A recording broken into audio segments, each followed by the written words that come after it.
28 days ago, for a solid 10 seconds, I forgot what year it was. Okay, so I'm just going to preface this video with the fact that I'm kind of sick right now, so my voice might be a little strange-ish, more than usual. Now let's get into what the video is about. Today I am doing a review on the book Life and Death, right, this one, by Stephenie Meyer. And if you don't know what it is, it's basically a gender-bent Twilight.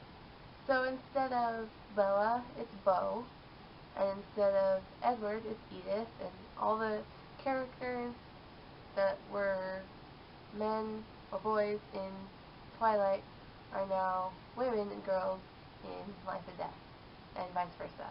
It was for the 10th anniversary of the Twilight book. That was about a month ago.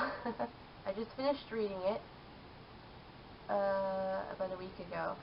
I'm glad I finally got to make a video, because also it's been forever, but anyways, I hadn't read Twilight in a long time, so it was really cool to sort of reread the book after a long time, because, I mean, for a good chunk of my teenage years, I was pretty obsessed with the Twilight series, and yes, I was a Twi-hard. I still sort of am at heart, because I was so much at the time. And so when I found out that this was a thing, I was so excited, and like the first or second day that it came out, we went and got the book. It made me fall back in love with the story, because it's such a cool story to begin with, Twilight, even though, you know, there's people who are gonna say whatever about it, and, you know, that's their opinion, and that's okay. It's just that my opinion is that it's a good story. It was actually it was interesting. It was hard to reimagine everybody as the opposite gender. Not personality-wise. Personality-wise, it was pretty easy, and that's how it made it easier to sort of picture them. But that was the hard part, is because when I read, I'm not just sort of reading. It's like a rough cut of a movie is playing in my head. So I like imagining what the characters look like as I'm reading, so that I can recognize them better in the story that comes more easily. And it took probably, I don't know, about halfway-ish through the book, give or take, to really think of them that way, as, you know, remembering that it's Beau and Edith, even though they're the characters that are most in the book.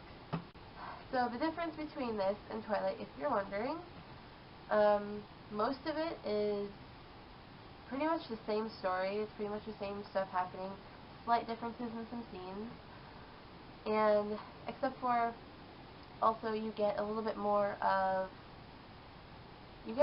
scenes with just Beau and Edith, and how they interact with each other, and how they just are with each other, and it makes, I don't know, it's a really cool thing to have that, because, you know, the two main characters in a story are the most important, and they're the most interesting often, not always. You get less of learning about, I guess, her family, but you get more of just them being together, which is really nice and really cool, and I like that a lot.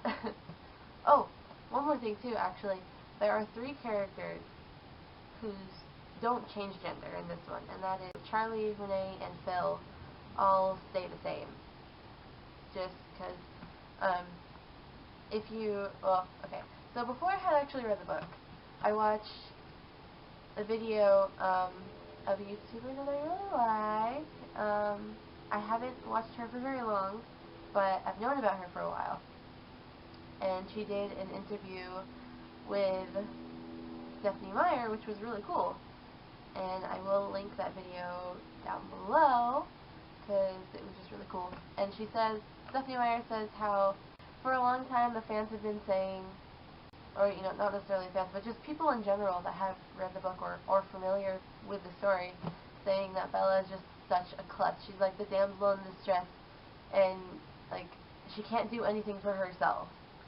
And people were saying, well, because she's a girl, that's why that's happening. And Stephenie Meyer said, no, it's not because she's a girl, it's because it's just her personality. That's just who she is as a person.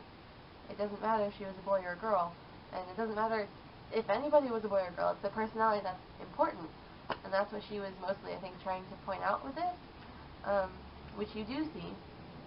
And it also sort of makes you think a little bit more about gender roles and in specific places. And it's just really cool, because it's made me see the story in a different way, which I love, which is why I reread books all the time, because I'm always trying to find a new perspective and notice things that I didn't notice before. That's just a really interesting thing that came out of, you know, doing the book, I guess. And there is, I will say, one big change. One very big change in the story. And at first, I mean, I knew that it didn't happen in the first one, but as I was reading it, I thought, wait a second, let me check in the other one, make sure that's not what happens. I'm so confused, what's happening? And so I checked back in the other one, like, no, it's just happening in this one. So I eventually read through the first, like, oh, okay, this is really cool. I enjoyed it a lot. I enjoyed the change. It made other things before it happened differently, specifically because of that. But it's just, I liked the change, and it was cool. And comparing, either Twilight to Life and Death, I honestly, I like both of them for different reasons. Because, I mean, Twilight is the one that I sort of grew up with, and it's the one that was the original one. You know, the original one always sort of holds a special place in your heart. But because of the new perspective, the little changes and everything, and because of the one big change, they're both really good. And actually, if you are a really big fan of Twilight, or were, or still have some interest in the whole series and everything, and what Stephenie Meyer is up to, then I would highly recommend reading Life and Death, because, and even, you know what, even if you never have read Twilight, reading Life and Death, I think it would be cool to see someone's opinion if they had read Life and Death first and then read Twilight, and then the rest of the series. I would really actually want to hear what someone would say if they did that. Well, that would be my review for Life and Death. I hope you enjoyed watching the video, and hope you've had a good day. Don't get sick like I did. Bye. Goodbye. Also, I'm really looking forward to that sequel to The Host. Just saying.